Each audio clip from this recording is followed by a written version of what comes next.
Hey Maria, back with another video, and I'm getting ready to lay in my bedroom for a little bit and hopefully get some sleep. I don't know how it's going to turn out because, you know, it takes me a while with all the stress and the anxiety that I'm dealing with. But I stumbled upon a PDF that I had for a long time that was on my computer that I forgot all about, and I stumbled upon it, okay? So it's just kind of like one of those things. But I guess it really couldn't happen at a better time, and I'm really glad that I found this PDF. It's written by, his name is Ruben Kotleris, I believe that's how you pronounce his name.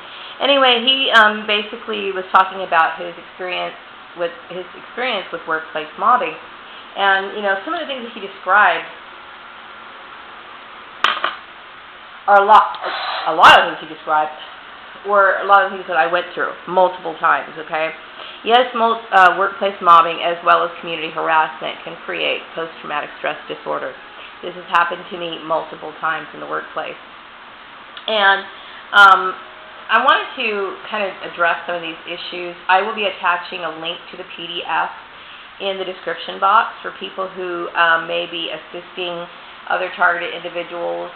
Some people are becoming aware of this program, and maybe somebody could actually help, because you need to understand that these people don't need to be in isolation. They need to be, you know, integrated back into society, and they also need to have understanding, because the situation that they've been placed in is putting them in danger, okay? And also that being in isolation is not good for them at all. So anyway, this is some of the inventory that was listed relating to the psychological terror that goes on that takes place at during workplace mobbing.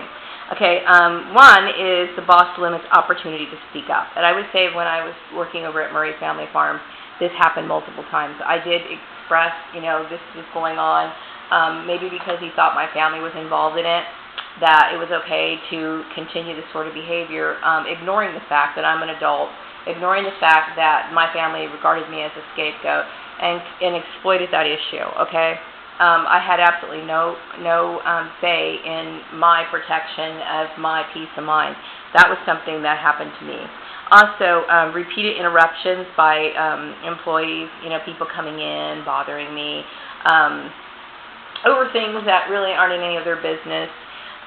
Whether that be something I was wearing or whatever, you know what I mean? And complete interruptions, okay? They have absolutely no regard for who you are at all. Colleagues limit opportunity to speak up, okay? That kind of goes along the line with it. Yelling or loud screaming. Now, this happened to me at organized sports with this Lisa McIntyre lady.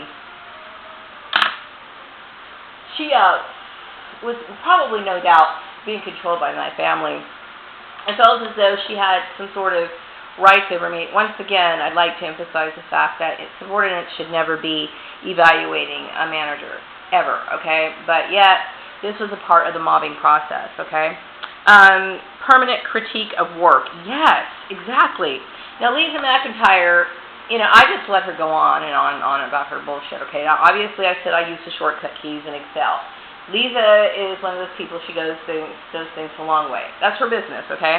But number one, there is no right or wrong to that issue, okay? When you see ads for people who understand it, I mean, they're looking for a job with Excel experience, they don't say, use short keys only or you do it the long way. They just want to know if you can get it done, okay? But you're dealing with these people who want to critique you because it's almost like they want to be right about something. It's really stupid. Permanent critique of private life. Now, with the people we're critiquing, was all made up and all based on assumptions, complete and total gossip. Okay, but still, it's none of their business. Okay, telephone terror. I have been contacted by people in the past just to harass me. I'm referring to some of the people that contacted me through you know, whether that be emails come in for job interviews or people who are giving me interviews over the phone. This is part of the telephone terror. Oral threats, written threats, denial of contact by means of degrading looks or gestures, denial of contact by means of allusions without directly addressing anything. Yeah, exactly. Also, they attack your social relationships. They stop talking to you. Not that you really care because they're causing you grief anyway. To not allow being addressed, to relocate somebody far away from colleagues, to forbid colleagues to address the person, to treat somebody as if they're not there. Also, implications on social reputation. Bad talk behind a person's back. Yes, exactly. Now, I've had so much being said about me behind my back, and none of it was justified, okay? Yes, I lied to my husband, big deal, okay? But look what he is, okay? But still, that's just the kind of shit that happens. And also, all the other shit, I don't even know exactly all of it, okay? But whatever it is, it's bullshit. Spreading rumors, ridicule, to suspect somebody of being psychologically ill. Now, this is what really gets me about that. You know, you get these people who are narcissistic people, okay, especially if they're my family or somebody related to my family or whatever, who sets up the job and then wants to critique your work based on them giving you something that you didn't ask for, and they start behaving, creating chaos in the workplace to trigger responses from people to behave in a way that's not normal. And so you're going to react in a way where you're going to be standoffish, okay? So as they're seeing you panic and worry about your job, about you being able to keep your job, you're under a tremendous amount of stress, and you're worried, and no one's going to ever take you seriously because they're the ones who have all the control. And so they're going to turn around and say, well, maybe you need to get on antidepressants or something's wrong with you. Something is wrong with them, okay? But this is one of the tactics that they use. So it's like, you know, they don't understand what they're doing to you. And if they do understand what they're doing to you, then that just goes to show you how psychotic they are. Trying to force somebody into a psychiatric examination, making fun of a person's handicap, imitating movements, voice, or gestures in order to ridicule, to attack political or religious attitudes. Oh my God, absolutely. And they're the ones that were wrong. Isn't that funny? To make fun of a person's private life, to make fun of a person's nationality, to enforce carrying out work damaging to self-esteem. Now, I would say that the job that they gave me in Los Angeles was very damaging to my self-esteem. I was completely socially isolated, and it sent a message to me. It was sending a message that I'm not supposed to mingle or talk or have any sort of interaction with people at all. And I kept thinking, what in the world is all this about? I couldn't understand it. I felt like that was the worst job ever, and I really felt like I wanted to just die. Seriously, it was horrible.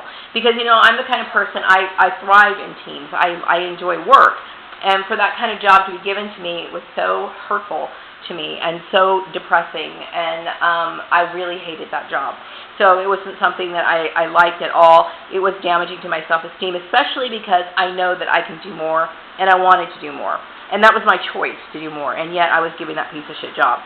Okay, to judge work in an improper or harmful way. Yeah, exactly. To doubt the decisions of the person, which was stupid because my decisions were right. Isn't that funny? To call him names or degrading expressions, sexual approaches or verbal sexual offers.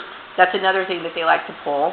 Attack on the quality of the professional and life situations. The person is not assigned any task. Sometimes they'll do that.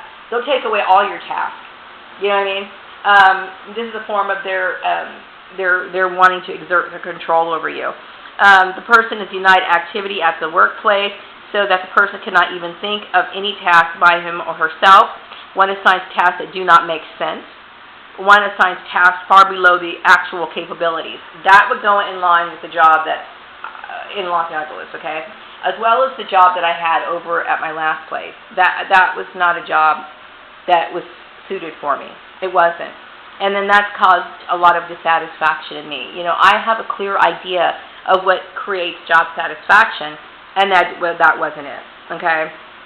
You violated my rights and gave me something that I would have never asked for in a million years. And yeah, it does hurt a person. It hurts them very much. Let's see here. To assign tasks offending somebody's pride, as one assigns tasks for far beyond the person's qualifications in order to discredit him. That hasn't happened to me, But, you know, I wouldn't be surprised if somebody tried to put that one on. I'm so stupid. Attacks on health threatening. Okay, all this right here I can't really relate to. But this is a really good PDF. It's about 150 pages long. And I will put the attachment, you know, in the description box. But I will say that workplace mobbing is a very common occurrence. And some people who are onlookers tend to think that this is normal behavior, and it's not normal behavior, or is acceptable. Okay, I will tell you that what happened to me is a complete and total injustice, something that was completely undeserved, okay? And then also, I'm still feeling the residual effects of it. So it is extremely, when I use the word traumatizing, it is not an underestimation, it's not, an over-exaggeration, it's not. It's an actual feeling, and it's actual mental block that gets created. It creates a lot of fear and anxiety. And then you get these weird freaks that want to sit here and co-sign in all of this harassment by calling you in for job interviews and wasting your time. Or you get people who, like certain agencies that decide they don't want to work with you just because they feel as though they want to keep the harassment up. And that's basically what it is, okay? For reasons that I had nothing to do with. I will say that my stalking, my workplace mobbing, was initiated from my family. And I gotta get something to drink. I'm sorry, my mouth is so dry. That my family has been judging me through the years. Hopefully you can hear me from this. Has been judging me through the years. And now I'm seeing how narcissistic they are. There is not a damn thing wrong with me. I can think logically. I can think clearly. I don't have, I would say that I make good decisions, you know. I know not to affect the lives of other people, unlike them, okay? I remember reading an article about a lady. I forgot her name, and hopefully I can Google it really quick. But she was a revolutionary writer back, I think, in the 1920s or the early 1900s, somewhere around there. And she stayed in a mental institution so that she could write about the experiences of the people that were there. And she had noted that some of the people weren't really mentally ill. What was happening with these people were some of these people were just misunderstood. Some of the people were there because they didn't have any families. Some people were homeless. Some people were there because they couldn't speak English. You know what I mean? Some sort of misunderstanding, social misunderstanding, so they got placed in there. So, but while they were there, they did become crazy because they were basically put in a situation that wasn't normal. You know what I mean?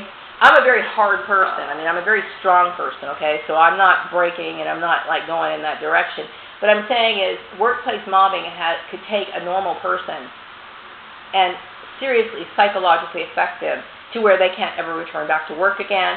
Some people take off on permanent disability. It is a very serious issue, okay?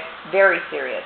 And it's funny how some people, you know, they'll talk about how childhood bullying is so terrible, it's a bad thing, but yet they'll turn around and do it to a coworker. Okay, and I will say that both forms of bullying are very bad, but I would say that workplace bullying is a little bit more severe because, well, I mean, I don't know, that's not really fair to say, but I will say, you know, when you're considering that a person is trying to take care of a family or they have, you know, those sort of obligations and you're dangling basically your means of survival in their face, it becomes... It's just downright evil, you know what I mean? Especially since you're an adult and you should know better. You should know better as an adult to not behave and treat someone like that, you know? So anyway, I will go ahead and put the PDF in the description box. I hope that you take the time to understand it and read it. It's a light read. I would say it's an enjoyable read, meaning that it's something that's relatable if you've experienced this, and if you haven't experienced this or you have somebody who you care about who's experienced this, it gives you a little bit more of an understanding of what they went through.